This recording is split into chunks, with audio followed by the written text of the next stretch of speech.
And I'm back again. What a day, what a morning of videos I'm doing today. It could be more. This could turn into a two-parter for all we know. Okay, so I've finished the one I wanted to talk about, Nano and the free books idea. I've done that one. And this one's going to be more kind of about kind of diversity in literature, which is always a topic for debate. It's always a topic, and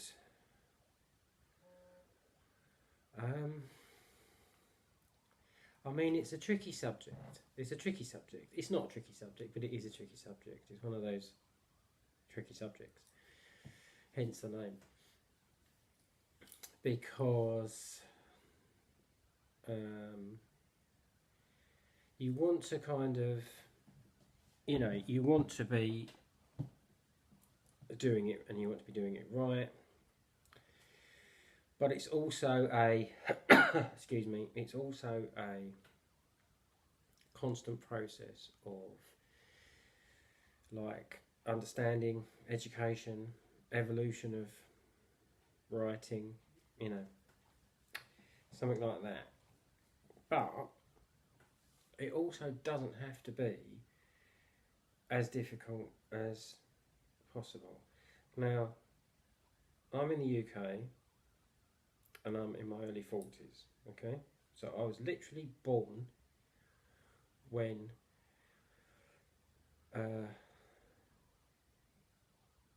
like the year after I was born, the government brought in a bit of history here for you. The government brought in a Race Relations Act, okay? And it kind of covered, just Google this if you need to, but it basically said that you couldn't be discriminated against for nationality, ethnicity, things like this. The government were going to clamp down on it. They also created a governing body to kind of police that, to make sure that it was being adhered to by employers and society in general. Okay, so that came into effect, like I say. So I've kind of grown up watching England change, and for the most part, I'm not going to say perfection, because I'd be completely lying to you, like completely. But I have seen the world change so much, yeah, and when I see things happening, and especially when you've got like young people involved, where you've got like teenagers or people who are kind of just creeping into their 20s and this, that and the other, and they're dealing with whatever they're dealing with, okay, I still hold on to the hope, okay, I still hold on to the hope that it's moving in the right direction, because like I say, I've seen it kind of evolve and happen. And don't get me wrong, there's still horrific nonsense going on in the world. Don't get me wrong, horrific nonsense going on in the world, fueled by race, ethnicity, etc., and things like that. But there's always hope. There's always hope. It's always out there. And usually, I mentioned this on a video the other day. I commented on a video the other day, and I mentioned about kind of, usually you have to look at you have to look at a generation.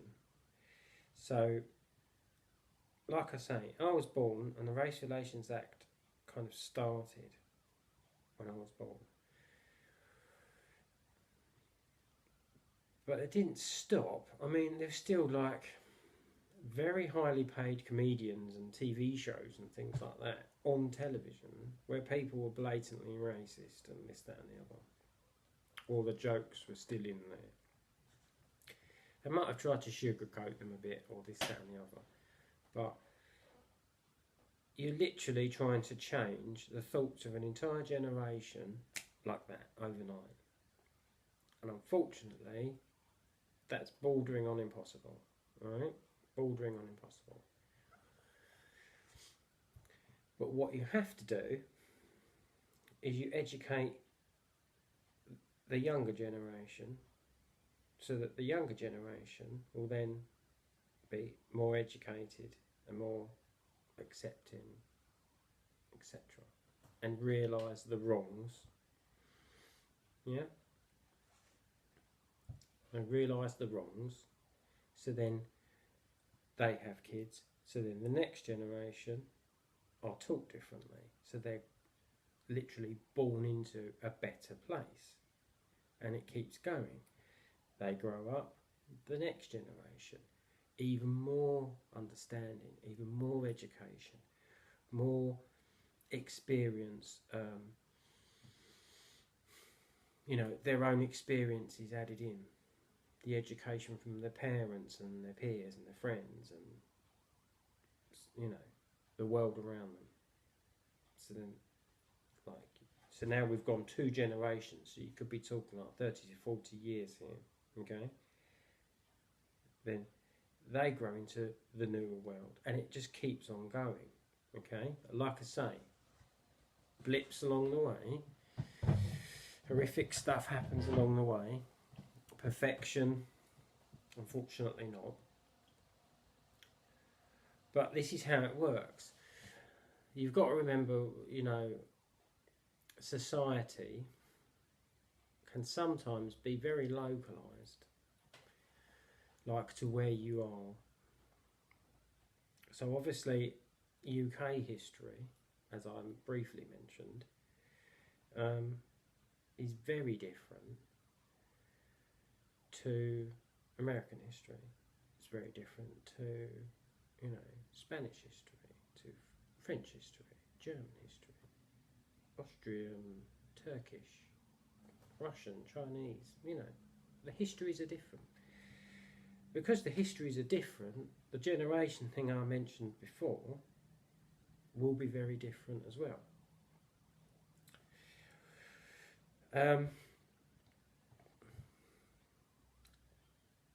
So in the UK, during, like I say, so from the mid-70s to present day, we might as well go up to present day. If you check the history, go and check Google history, or whatever, you'll see that there were many conflicts around the world, wars,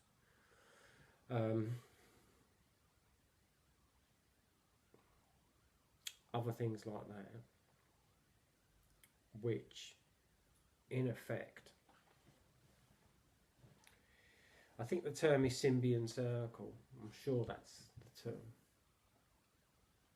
for it all. You have something which then affects something, which then create, and it just keeps going around like so.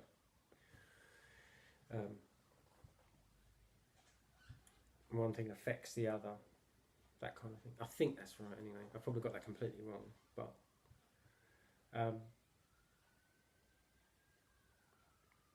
so a lot of these conflicts and this, that and the other were based in Eastern Europe and countries like that, and the former Soviet Union, that kind of area as well. You're thinking like, well, just go on the map. You'll see, how the map's changed. So England had certain immigration laws and etc. etc. So a lot of people immigrated to England, and some of them, the main purpose of coming to England was safety. It was the only safe country they could come to after their country had been involved in the war. So, you know, England, we have got the most amazing, diverse cultures and etc. over here. And like I say, that is very different to other countries. You know, England has its own societal kind of reasons for our diversity. So, sounds like I'm giving you a mad lecture here, but that, like I say, so now if you pick an English author wants to write a book, yeah, that's what we'll draw on. 1 second, guys. Right, sorry about that. I had to answer the door. Yes, so as I was saying, the author will draw on, you know, their surroundings, their life, etc. And this doesn't necessarily mean that they have to, or like, they can be very diverse, but they don't have to necessarily revolve that around a character as such. Now, hear me out on this one. So, I'm quite close to London. You know, I'll jump on a train down there, about an hour's time, I'll arrive in London. And, you know, London, like, you know, diverse, you know, we all know London. I don't need to explain London. But obviously we have people, you know, London is like constantly, well, I mean, some people don't like the big city. So, you know, people move and commute and etc., etc. Which adds to everything, is, again, you know, adds to the diversity of neighbouring areas. So, let's say for example that, let's say for example you read a book, okay, and in the book the author has two characters going out for lunch to a Portuguese restaurant, for example, or they let me just think. I'm literally going to walk up my street. Hang on, I need to. Okay, sorry, I had a low battery warning, so I better be as quick as possible. Right, let me just walk up my street. Okay, I'm going to walk around here. So there is a Portuguese cafe there. There's a Spanish cafe there. There is, I think there's a Turkish bar and grill just up the top there. There's Chinese restaurant takeaway over there.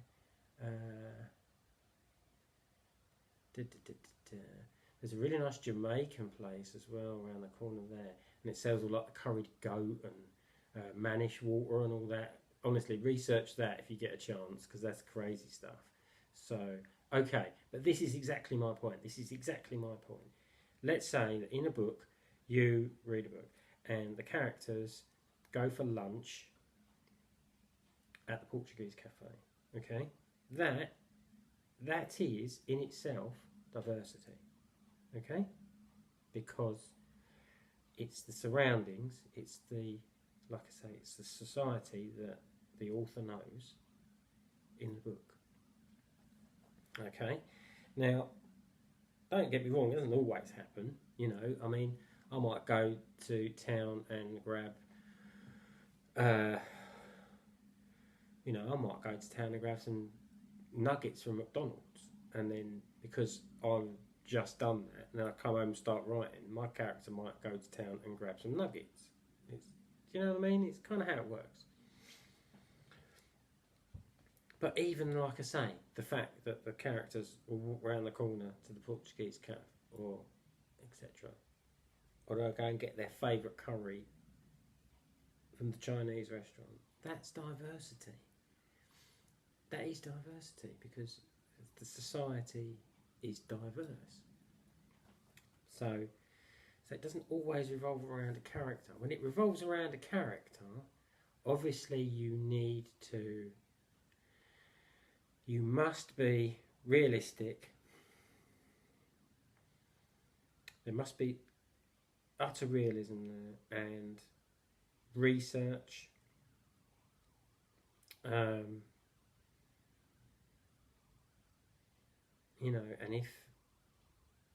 it will come through. If this character is important to you, it will come through. Okay, it will come through. And I also mentioned this on one of the videos because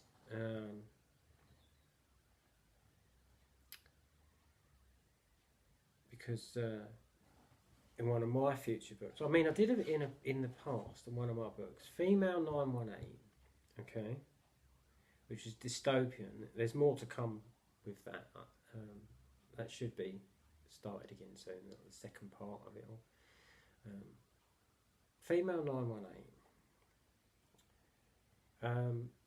But because it's dystopian, it really was only mentioned, and that's kind of set in a future. It was based here, like where I live, kind of, but I mentioned like the Thames River coming out of London and things like that, but the world was totally different to, because it's like a little bit futuristic, and like I say, because it's dystopian, it's a completely different world. And people are grown in the world I created. They harvest eggs, etc., from girls as soon as they reach, menstruation, etc. I am a cruel writer, aren't I? I've just realised how cruel that is, but dystopian, they're not called dystopians because they're little fluffy bunnies, that you can stroke and feel happy. Let's remember that. So eggs are harvested all over the world from, like I say, the slave population, which has been grown specifically just to serve. Again, and Female 918 is one of these. That's why the story is about her. And then a computer somewhere in a lab, with scientists, etc., decides that this will match with this, this egg will match with this, and etc., and then they grow a new slave. And it's kind of thing. And my character was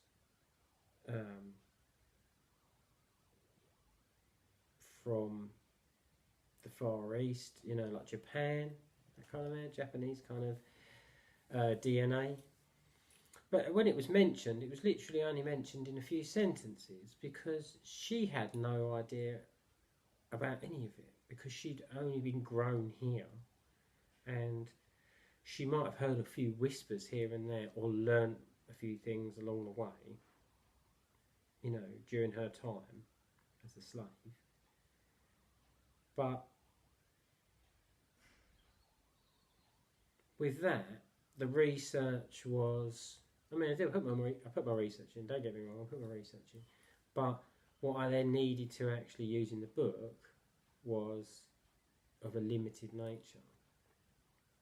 So it's kind of, like I say, it's kind of,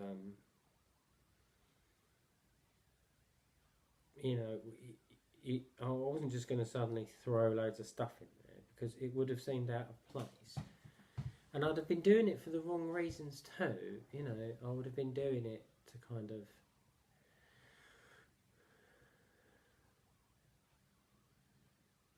I don't ever want it to be forced, because it's too, I don't want to force it. I don't want to force it. It needs to, if it's going to happen, it's going to happen naturally. So I think I'm done. With what I wanted to say, but you know, like I say, it's a constant process. It's a constant process. Don't get me wrong. It's never going to end. It's never going to end. But as long as, you know, the education carries on and everything like that, and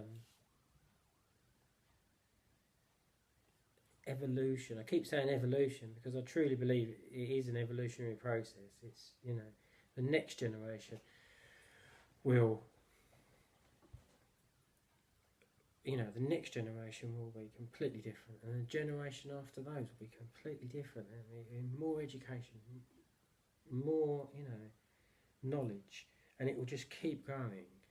And but these things they're just never going to happen overnight. It's like I say, I mentioned that Race Relations Act right at the beginning of the video, the law. This was law we're talking about now, law. Suddenly changed in the UK. But I know, like for a fact, 100% from things that I do remember as a kid, you know, when I didn't understand anything because I was a kid. But I remember overhearing conversation, anything like that,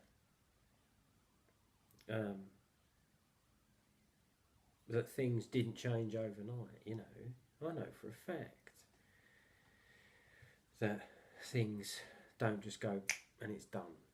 I wish there was a magic button. I do. I really do. You know, I wish there was just done.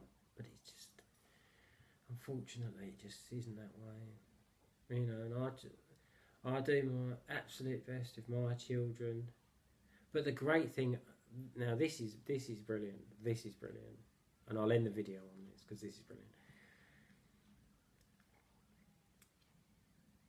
My kid, like I say, generations, okay? So, my kids now, you could say you've got another, so they're like maybe second generation down from, hello email, yeah, generations, okay? My kids, you know, they are in an amazingly diverse school. I think there's like 40-something languages represented there. And things like that, and they come home and they, you know, they teach me things they've learned that I was never taught because the world wasn't like that when I was younger, and so I am learning from them, you know. Now that I think is amazing. Like I say, and that's a really good note to end the video on, because they, you know, they'll go to school and they'll learn something and come home and tell me all about it. And like I say, early 40s, and I'll sit there and I'll think to myself, well, I didn't know that. You know, I'm not an expert on history, I'm not an expert on geography, I'm not an expert on many different things, you know. I'm not an expert on many different things. But when your children can teach you something, you know, a fact, anything, it doesn't matter what, but they can teach you something, and you can see in that lesson how the world's changed. That is, I've mentioned a couple of videos in this, haven't I, where I've replied to other people's videos, and the one word I used in both of those videos, I think almost 100%, is hope. Okay, hope. So when your kids can teach you something, and it proves that they're being educated better than say 40 years ago, 30 years ago, 20 years ago, 10 years ago, whatever, that is hope right there, isn't it? That's hope right there, that it's going in the right direction. Yeah? Should we end on that note? I think we'll end on that note. I'll have a nice cup of tea and then edit these and get these uploaded. Alright, guys, I'll see you soon.